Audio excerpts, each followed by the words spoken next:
문재인 대통령 앞에서 청와대에서 1대 15로 싸웠다. 민주당에서는요, 안철수 후보 대신 바로 이 발언을 한 김동연 후보에게 눈길을 돌리고 있습니다. 유능한 인재라면 진영을 가리지 말자. 그리고 좋은 정책이라면 출처 연원을 따지지 말자.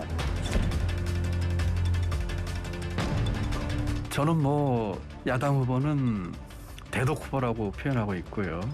자기가 국가 경영과 나라를 어떻게 말겠다는 비전과 컨텐츠보다는 남이 써준 걸 읽는 면에서 여당 후보의 경우는 불신 후보라는 말을 하고 있습니다. 대장동이라든지 여러 가지 사건뿐만 아니라 여러 가지 말 바꾸기, 막말 논란. 그런데 최근 대서주자들이 연이어서 출연해서 화제가 된 유튜브 방송이 있잖아요. 그 유튜브 방송에 김동연 후보도 출연을 했는데요. 여기에서 이 자리에서 청와대 참모들의 부동산 대책 비화를 공개했습니다. 부동산 대책할 적에 크게 싸웠습니다. 거의 고성이 오갔어요. 대통령께 보고하는 중에 생긴 일이니까. 수석도 있고 실장도 있고 거의 1대 한 15, 20 그렇게 싸웠죠. 핵심이 양도 차액에 대해서 100% 과세하자는 얘기를 하더라고요. 그래서 제가 깜짝 놀라가지고 제가 미쳤냐 그랬어요. 이 나라가 사회주의 국가도 아니고 한마디로 이렇게 거절을 했는데 그러다가 보니까 분위기 안 좋았어요. 본인이 청와대, 그러니까 문재인 정부 초대 경제부총리를 했을 당시 부동산 대책을 보고하던 자리에서 김수현 수석도 있었고 장하성 실장도 있었는데 1대 한 15대 20명으로 싸웠다. 청와대 핵심 누군지는 밝히지 않았습니다만 양도차액 100%를 중에서 미쳤냐며 싸웠다. 고성도 오고 왔다고 하더라고요. 네.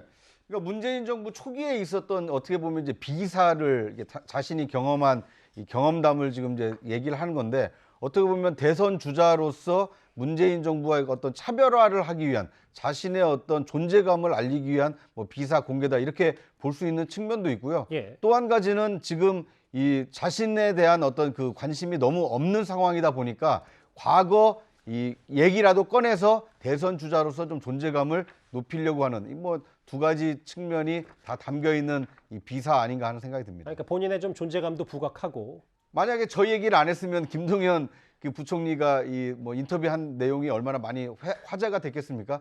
문재인 정부의 실패한 부동산 정책이 당시에서부터 잉태됐다. 이것을 이제 비사를 공개를 통해서 논쟁, 이 쟁점화한 것은 좀 성공했다고 봅니다. 김동연 전 부총리, 김동연 후보의 저 말에 대해서 청와대 관계자 이런 말을 했습니다. 대선 후보자가 개인의 기억에 의존해서 하시는 말씀은 확인해 드릴 수 없다. 이런 얘기를 했는데 김종혁 국장. 예. 15대 1로 싸웠고 실명도 비슷하게 얘기하고 부동산 정책에 대해. 이 얘기를 좀 들었었어요. 그렇습니까? 왜냐하면 예. 한 3주쯤 전에 그 김동연 후보가 어느 그 방송에 출연을 하셨는데 제가 그때 패널이었거든요. 아하. 근데 그때 쓴 책을 보니까 그 최저임금제를 둘러싸놓고 내가 그걸 반대를 했는데 이미 다 결정이 돼 있더라. 그래서 내가 아무 말도 못했다 그러더라고요. 그래서 제가 패널로 나가서 아니 경제부총리도 아무 말 못할 정도로 그러면 완전 허수아비였다는 거냐 그랬더니 이분이 이제 말을 좀 돌렸어요. 예. 그랬더니 끝나고 난 다음에 측근들이 아니 김 후보가 그 전에 우리들을 만나면 청와대에서 내가 얼마나 심각하게 싸웠는지를 계속 얘기했는데 왜 저렇게 얘기를 안 하냐 이렇게 자리까지 펼쳐줬는데 이런 얘기를 하더라고요. 예. 그때만 해도 저분이 굉장히 좀 점잖게 얘기를 했던 거예요. 근데 예. 요새 이제 지금 지지도가 안 올라가잖아요. 그러니까 이제 과거에 있었던 얘기들을 이제 던지면서 사실은 내가 문재인 정부하고 이렇게 갈등이 있었다라는 핍박을 식으로 많이 받았다. 그렇죠. 저걸 이렇게 던지고 있는 건데 저 내부에서는 여러 가지 얘기들이 있다고 해요.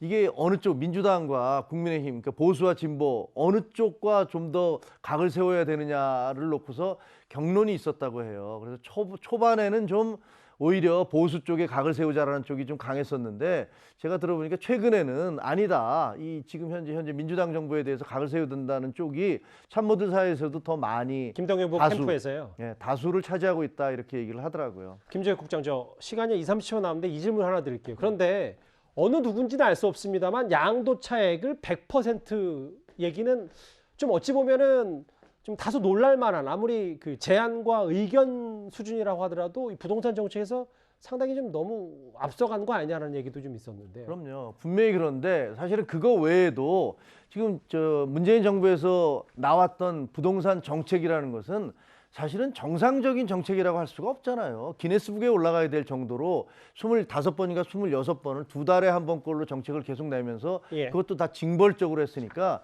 그런 식의 얘기가 충분히 나왔을 법도 하겠다. 근데 정말 제 마음에 심증은 가는데 말을 할 수는 없네요. 저 얘기를 했던 사람은. 알겠습니다. 김동연 후보의 부동산 대책 비화 얘기까지 만나봤습니다.